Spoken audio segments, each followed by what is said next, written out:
తెలంగాణలో బీఆర్ఎస్ను బొంద పెట్టాలి అంటే బీఆర్ఎస్ మళ్ళీ లేవకుండా చేయాలి అంటే నారా చంద్రబాబు నాయుడు అలాగే నారా చంద్రబాబు నాయుడు గారి శిష్యులు మొత్తం అంతా ఏకమై టీడీపీని బతికించాల్సిందే అన్న సీఎం రేవంత్ రెడ్డి కామెంట్స్ ఇప్పుడు కాక రేపుతున్నాయి. అసలే గురు శిష్యుల బంధం అంటూ విమర్శలు ఎదుర్కొన్నటువంటి ఈ నేపథ్యంలో రేవంత్ ఈ కామెంట్స్ చేసి బీఆర్ఎస్కు మేలు చేశారా, అంతకంటే ముందు తనపై దాడికి తానే పురిగొల్పుకున్నారా? ఇదే ఇప్పుడు ఇంపార్టెంట్ టాపిక్.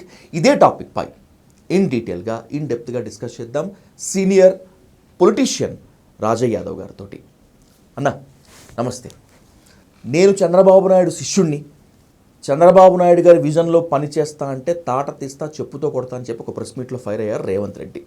కట్ చేస్తే నిన్న ఓ బహిరంగ సభ సాక్షిగా బీఆర్ఎస్ను బొందబెట్టాలంటే, ఇంకా క్లియర్గా చెప్పాలంటే 100 మీటర్ల లోతు గొయ్యి తీసి కేసీఆర్ని బొందబెట్టాలంటే టీడీపీ క్యాడర్ మొత్తం అంతా ఏకం అవ్వాల్సిందే అని చెప్పి కట్టర్ కాంగ్రెస్ మొత్తం అంతా కూడా ఇబ్బంది పడుతున్నారు. నువ్వు కాంగ్రెస్ ముఖ్యమంత్రిగా ఉండి టీడీపీని బతికించమంటావు ఏంట్రా అని చెప్పి ఏమంటారన్నా? ఇక్కడ టీడీపీ మొలక లేకుండా పోయింది. తెలంగాణలో టీడీపీ మొలక లేకుండా పోయింది. ఇప్పుడు నీకు కాంగ్రెస్ పార్టీ ఇక్కడ దక్కిందంటే కాంగ్రెస్కు మొలుకు ఉంటుంది, కాంగ్రెస్కు మొదలు ఉంటుంది, అన్నం ఏరు ఉంటుంది. ఏరు గరకవదగా మళ్ళీ ఇగురు పెడుతుంది. ఇగురు పెట్టింది కాబట్టి ఆ ఇగురులో నువ్వు ఇగురం చేసుకొని ముఖ్యమంత్రి అయినావు. ఇగురు పెట్టింది కాబట్టి ఆ ఇగురును ఇగురం చేసుకొని నువ్వు ముఖ్యమంత్రి అయినావు తప్ప నువ్వు టీడీపీ ఓనివే, నువ్వు టీడీపీ ఓనివే.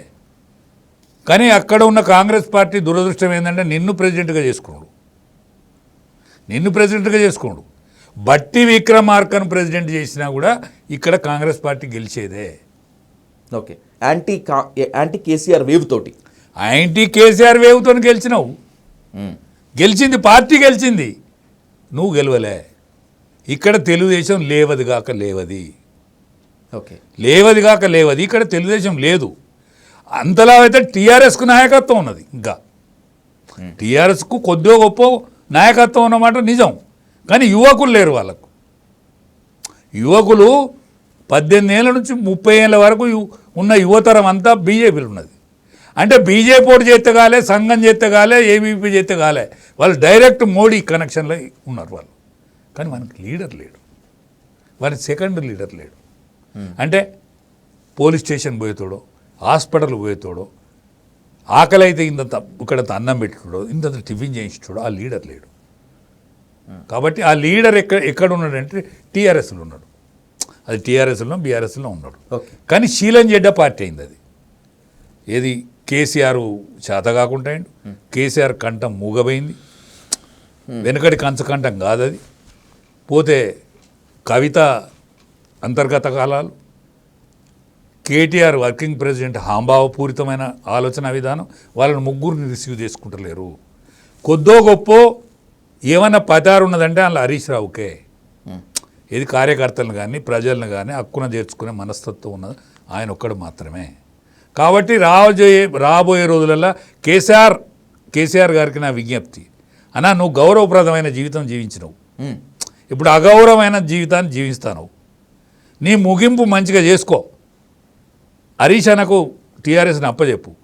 బీఆర్ఎస్ బ్యానర్ కింద కవిత, నువ్వు, కేటీఆర్ మీరు ముగ్గురు ఉండండి. అప్పచెప్పి రాబోయే రోజులలో మీ ముగింపు మంచిగా చేసుకోండి. రేపు నువ్వు ఏది ఎట్లున్నా జరగబోయేది గదే. కానీ మళ్ళీ ఏదో టీడీపీ బతికి నారా చంద్రబాబు వచ్చి ఇదంతా చేస్తాడు అనేది అబద్ధం. వాళ్ళతోనే అయ్యేది కాదు. అంతేనా? వాళ్ళతోనే అయ్యేది కాదు. ఆంధ్రజ్యోతి కంటే అంతకంటే అయ్యేది కాదు. రాధాకృష్ణ ఏమి ఇంటర్వ్యూలు చేస్తాడు? రాజకీయ ఇంటర్వ్యూలు చేస్తాడా? రాధాకృష్ణ ఇంటర్వ్యూలు చూస్తా అంటే నవ్వొస్తుంది. సినిమా యాక్టర్లను వాళ్ళని వీళ్ళని పట్టుకొచ్చుకొని పొద్దుపుచ్చుకుంటాడు. శ్రీమంతుడా ఆయనే, మామూలు స్థాయి నుంచి పెద్ద శ్రీమంతుడు అయింది, అది వేరే ముచ్చట. రాధాకృష్ణ గారు అంటే నాకు వ్యతిరేకం కాదు, నాకు తెలియని కూడా తెలియదు. ఆయన ఎవరో నేనెవరో, ఆయన నక్కెక్కడో నాగలోకం ఎక్కడో బతుకుంటుంది కదా. నా దృష్టిలో నేనైతే నాగలోకాన్ని, నక్కనైతే అనుకోను. నక్క వినయాలు నాకు చేయరావు.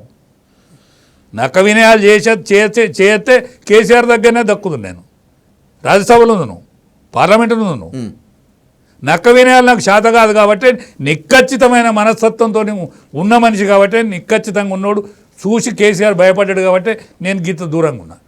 అయినా నాకు ఇప్పుడు ప్రజానీకం రోజు ఫోన్లు చేసి మీ వీడియోలు చూస్తానంటే అది నాకు సరిపోతుంది. ఆ ఊపిరి చాలు నాకు. కానీ ఎవ్వని కుతంత్రం కాక రేపు చెల్లదు. ఖచ్చితంగా బీజేపీ ప్రభుత్వం ఇక్కడికి వస్తుంది. ఖచ్చితంగా మహారాష్ట్ర ఎట్లయితే అయిందో అట్లా అవుతుంది. మహారాష్ట్రలో షిండే, మహారాష్ట్రలో అజిత్ పవార్ ఎట్లయితే సృష్టి జరిగిందో కాంగ్రెస్లో ఒక సృష్టి జరుగుతుంది, టీఆర్ఎస్లో కూడా ఒక సృష్టి జరుగుతుంది. కాబట్టి ఈ రెండింటితోటి రాబోయేది ఇక్కడ మహారాష్ట్రవత్గా ఇక్కడ ప్రభుత్వం బీజేపీ ప్రభుత్వమే వస్తుంది.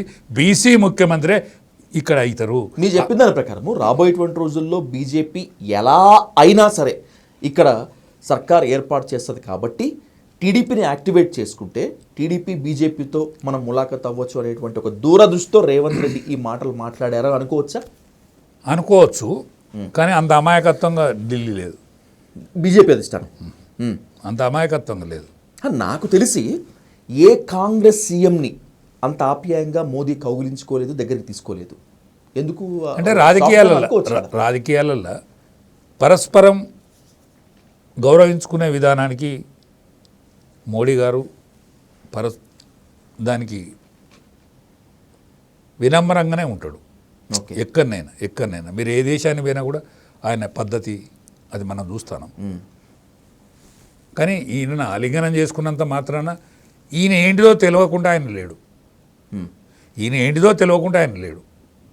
ఆఖరికి అమ్మ పుట్టిల్లు మేనమామ కెరక ఉండదని చంద్రబాబు నాయుడు కూడా తెలియకుండా లేడు ఆయనకు.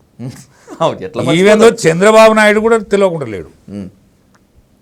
నేను ప్రధానమంత్రి 13 రోజులు అటల్ బిహారీ వాజ్పేయి గారు అయినప్పుడు నేను మామిడి పనులు పట్టుకొని పోయినా. సరిగ్గా జంగారెడ్డి గారు నేను ఓ క్యావరే అని అడిగిండు జంగారెడ్డి గారు. ఓ నాయుడు కమాల్ కర్తే క్యాకి అని అన్నాడు ఆయన. ఆ నాయుడు చేయబట్టే పోయింది. చంద్రబాబు నాయుడు చేయబట్టే ప్రభుత్వం పడిపోయింది. వాజ్పేయి ఒక ఓటుతో కూలిపోయింది. అంటే చంద్రబాబు నాయుడు ఏంటిదో తెలియకుండా లేడు. నరేంద్ర మోడీ ప్రభుత్వం చేసినట్టు కూడా చంద్రబాబు యొక్క క్యారెక్టర్ తెలియకుండా లేడు. ఇప్పుడు రాజకీయాలలో అప్పుడప్పుడు విషయం కూడా ఇక్కడ మింగాల్సి వస్తుంది, ఇక్కడ ఉంచుకోవాల్సి వస్తుంది. లోపలి పోతే ప్రాణం పోతుంది, బయటికి గక్కలేము. బయటికి గక్కితే మంది చచ్చిపోతారు. అందుకనే రాజకీయాలలో ఏదైనా సాధ్యమే. కాబట్టి ఇవాళ చంద్రబాబు నాయుడు ఏంటిదో ఆయన క్యారెక్టర్ ఏంటిదో కూడా వాళ్ళు ఎరకలేకుండా లేరు. ఇవాళ ఈ ముఖ్యమంత్రిని నమ్మే ఆలోచనలో వాళ్ళు లేరు. అది కూడా అంటే కాంగ్రెస్కు వ్యతిరేకంగా పెరిగిన వర్గంనే దగ్గర తీస్తారు తప్ప, కాంగ్రెస్కు వ్యతిరేకంగా పెరిగిన వర్గాన్ని దగ్గర తీస్తారు తప్ప కాంగ్రెస్ను దగ్గర తీసేటువంటి ఆలోచన ఉండదు. ఇప్పటికే కట్టర్ కాంగ్రెస్ క్యాడర్లో ఒక రకమైన నిరాశ నిస్పృహ వచ్చేసింది. రాజన్న, ఏంది సీఎం రేవంత్ రెడ్డి గారు ఎట్లా మాట్లాడటం ఏంది?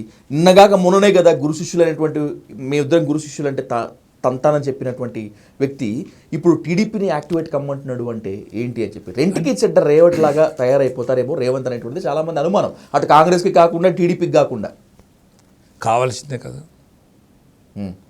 కావాల్సిందే కదా అంటాను. ఆయన కాంగ్రెస్ కాదు, కాంగ్రెస్లో పెరగలేదు. ఆయన సోనియా గాంధీని తిట్టినోడే, రాహుల్ గాంధీని తిట్టినోడే, కాంగ్రెస్ పార్టీని ఏది పడితే అది మాట్లాడినోడే.